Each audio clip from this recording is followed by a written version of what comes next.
Rival Witches, retold by S.E. Schlosser.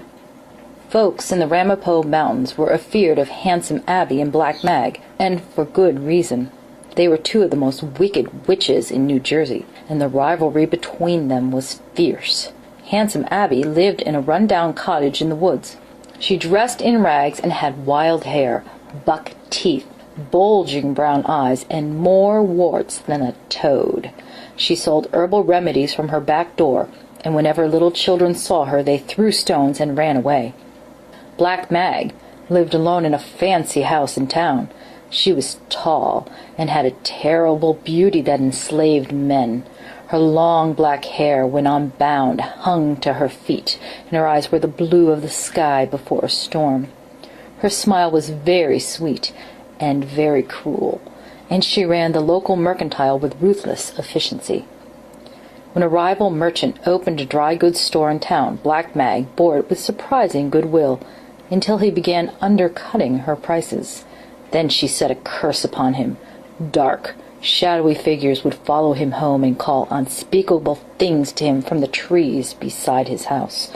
His cows died off one by one, until he had to buy milk and butter from a neighbor. Many of his special orders failed to arrive.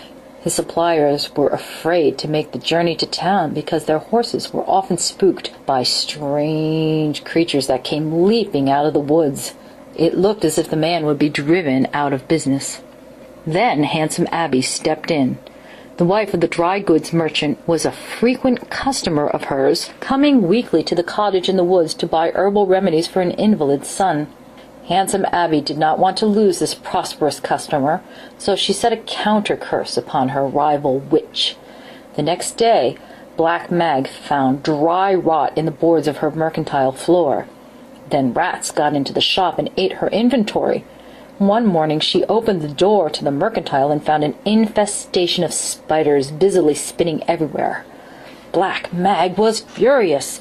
She shut the mercantile and stalked home in a rage.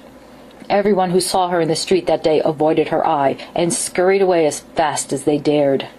In her workroom, Black Mag drew upon the powers of darkness and called forth a terrible creature, half wolf and half demon, to slay Handsome Abby. Thunderclouds descended upon the town, and lightning struck again and again. Horrible, unearthly voices howled around and around Black Mag's house, screeching wordlessly.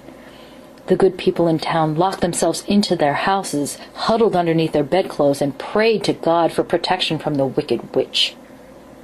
Handsome Abby knew she had gone too far. Her power did not match that of her rival, and death in the form of a werewolf would soon stalk her. But she was determined that Black Mag would also die. She prepared a secret potion deep in her woodland cottage, a potion involving roots and berries, and a certain poison. Everyone knew that Black Mag used a special cream on her face to keep it young and beautiful. When Handsome Abby mixed up her potion, she made it resemble this very cream, down to the bottle in which it was contained. Then she sent her familiar, a large black raven, to carry the potion to the home of Black Mag and leave it on the dressing table in her bedroom. Handsome Abby finished just in time. A moment later she heard the first eerie howl from the hillside, and knew that the werewolf had her scent. The old witch had nowhere to run, and hiding was useless. Even if she climbed a tree, the werewolf would wait beneath it until she grew sleepy and fell from its branches. Grimly, Handsome Abby took out her knife and sat down at the kitchen table, waiting for death. She was determined that the creature would know fear before it finished with her. The next morning, a farmer seeking a remedy for his sore tooth found Handsome Abby lying dead in her doorway. Her throat had been ripped out by a wolf, and a bloody knife was in her hand. The farmer saw wolf tracks leading away. Clutching his rifle, he followed them deep into the woods, determined to kill the creature before it took another life. But the trail disappeared suddenly, as if the wolf had vanished into thin air. The farmer shivered when he saw this. He knew then that the creature had been a werewolf, one summoned specifically to kill the old witch. The farmer was fairly certain that he knew who had brought the creature to life. When the news of Handsome Abby's death reached town, Black Mag smiled with triumph, opened her newly refurbished mercantile, and discounted all the black fabric she had in stock. The owner of the dry goods store blanched. While Black Mag was fighting with her rival witch, she had left him alone. Now she would renew her curse and ruin him. In despair, he spoke to his wife about moving away while they still had some money saved. They agreed to put the business up for sale in Sifty San, retold by S.E. Schlosser, from spooky Texas. There was once a beautiful old house right on the edge of a lake surrounded by woods, but no one would live there because the spirit calling itself Sifty San drove everyone away. In desperation, the owner of the house went to the big city, looking for a man or woman who would be able to banish the spirit of Sifty San. The first night in town, he came across a man named Sam, who had spent much of his life banishing ghosts. As Sam approached the house, he whistled cheerfully to himself. The prospect of a good night's sleep in a fancy house and a big wad of money in his pocket made Sam a happy man. Darkness came swiftly, and with it came a sinister hissing sound from the forest. Sifty, sifty. Wind whistled in the treetops. San.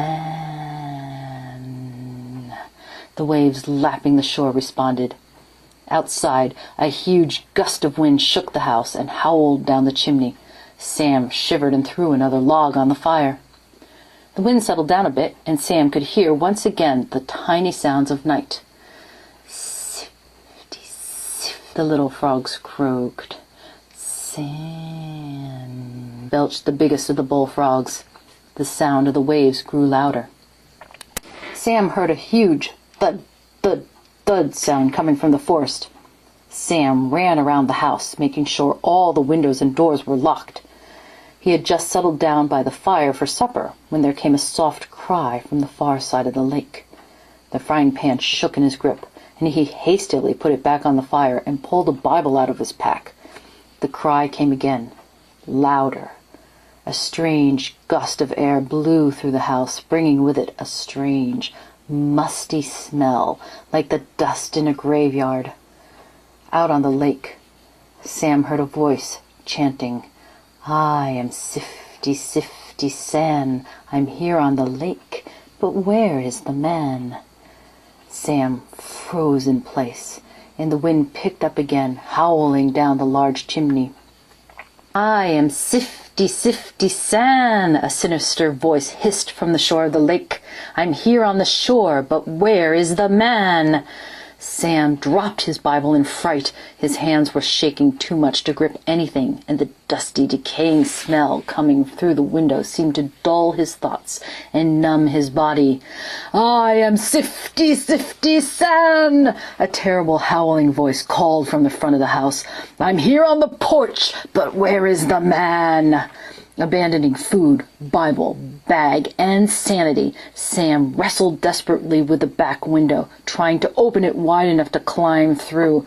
He heard the front door slam open with a bang, and down the passageway came the thud, thud, thudding of footsteps.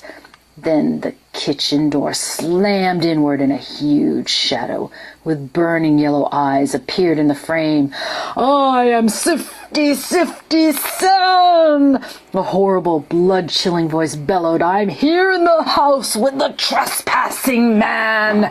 "No, you ain't, on account of I'm gone!" shouted Sam, springing through the window, glass, wood frame, and all. He hightailed it back to town faster than a jackrabbit.